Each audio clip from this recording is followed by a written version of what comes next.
কি করলো, কাদের গ্রেফতার করলো ভাই একটু আমরা বলি, আমরা জানলেও একটু বলি, আমাদের কথা আসলে কোথাও যাবে না, যাবে আপনাদের কথা। এই জন্য ঘটনার পুরো বিবরণটা আপনারাই দেন। পাশাপাশি হচ্ছে কাদের গ্রেফতার করলেন, তাদের পরিচয়, পাশাপাশি হচ্ছে তাদের কাছে যে অস্ত্রটা আপনারা পেয়েছেন। বিষয়টা হচ্ছে যে এইটা আসলে পিস্তল সদৃশ নাকি পিস্তল, এটা তো আপনারাই বলতে পারবেন। না না, এটা আমরা একদম কনক্লুসিভলি বলতে পারবো না। এমনি আপনি কিভাবে বলতে পারবেন? ফাইনালি একটা ব্যালিস্টিক অপিনিয়ন পাইলে আমরা ফাইনালি বলতে পারবো। এরকম আমার পূর্ব অভিজ্ঞতা দেখেছে, এরকম অনেক, আমরা যখন ছিলাম অন্যান্য ইয়াতে বাহিনীতে ডেপুটেশনে ছিলাম, অনেক পিস্তল সদৃশ বস্তু পাওয়া গেছে, পরে দেখা গেছে এটা পিস্তল।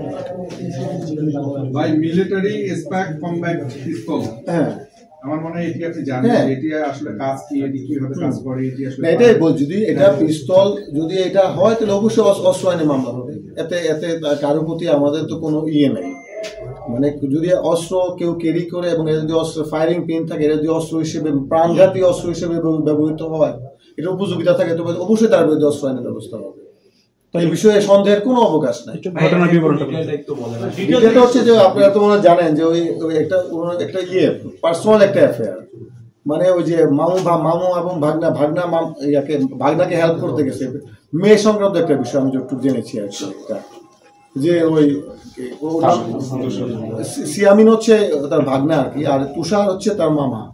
ওই সে জানালো কয়েকদিন আগে ওই তার ইয়ে যে আছে কি বলে সিয়ামিন, তার এক গার্লফ্রেন্ড সহ সম্ভবত কেরামতি মসজিদের কাছে ছিল। ওই সময় তার এক্স যে বয়ফ্রেন্ড, আমি যতটুকু শুনেছি আপাতত, এটা কিন্তু কনক্লুসিভ না, সে তাকে থ্রেট করেছে বা মারধর করেছে। তার প্রেক্ষিতে ওরা আবার গত ফ্রাইডেতে আবার ওরা বিচার বসাইছিল।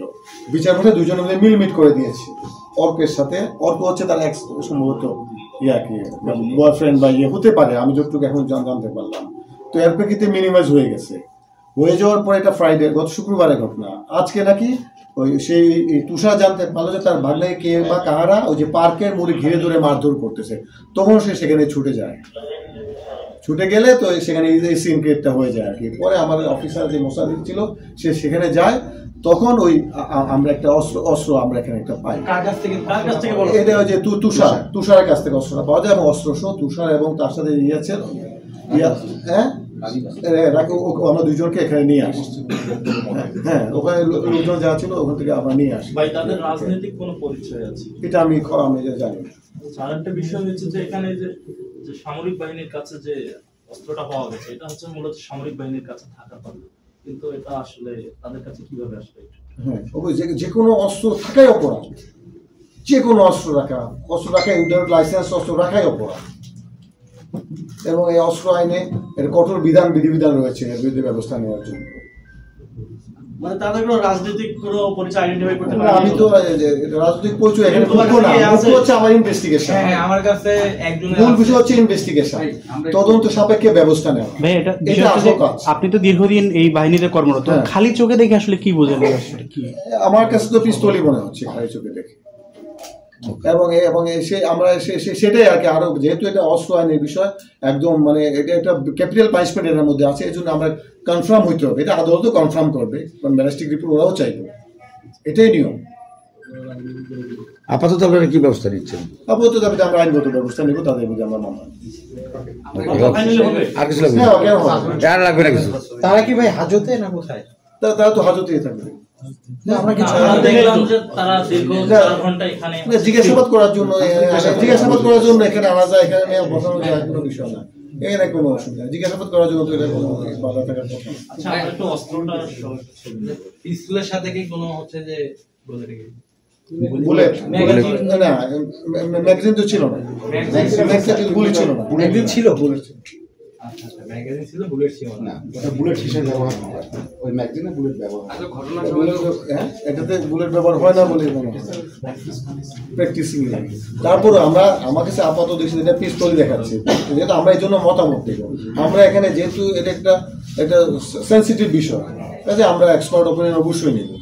এখানে ডাউট সৃষ্টি না হয়। রাজনীতির সাথে যুক্ত আছে, এনসিপির সাথে, সেই ক্ষেত্রে কি সেটা তো আমার আলোচ্য বিষয়, আমার আইনের বিষয়। পিস্তলটা মডেল বা নামটা হ্যাঁ, এই পিস্তলটা কি দেখা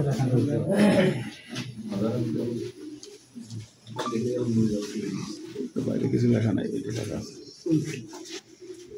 ম্যাগজিন।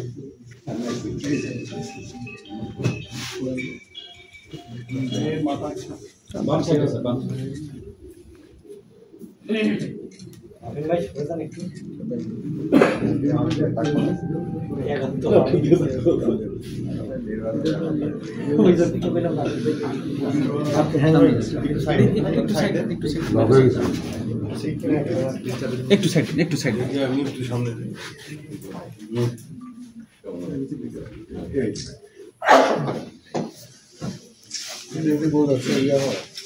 রাখার জায়গা নাই, বুলেট রাখার জায়গা নাই, বুঝছেন তো? নর্মাল পিস্তলে বুলেট রাখার জায়গা থাকে, যেটা করে আমরা পাঞ্চ করে তারপর ফায়ার করি না, এখানে এটা নাই, এই জন্য দেয়ার ইজ এ ডাউট। তারপর আমরা কনফার্ম হবো, আমরা কোনো সন্দেহের বিষয় থাকবো না। এই যে এটা বুলেট এই সাইজে থাকে না, এটা সেট করার জন্য ইয়ে থাকে। আমাদের নিজস্ব আমার বডিগার্ডের পিস্তলটা দেখলে বুঝতে পারতাম আর কি। এটা অবশ্যই আমি দেখাইতে পারি পরে আপনার কাছে।